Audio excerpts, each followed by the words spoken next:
The 1954 Mercedes-Benz 300, known as the Adenauer, was the flagship of its time, hand-built for statesmen and visionaries.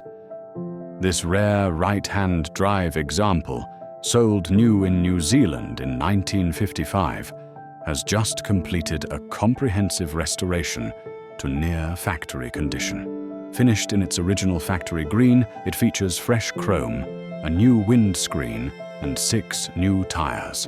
Elegance from every angle.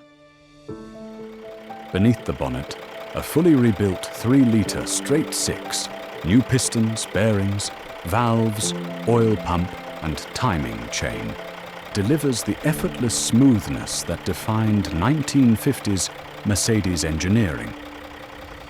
Inside, new upholstery and carpets, refurbished timber, and a reconditioned valve radio restore the warmth of true craftsmanship. Certified by the New Zealand Transport Authority and ready for the road or the concourse lawn, this 1954 Mercedes-Benz 300 is more than a classic. It's craftsmanship reborn.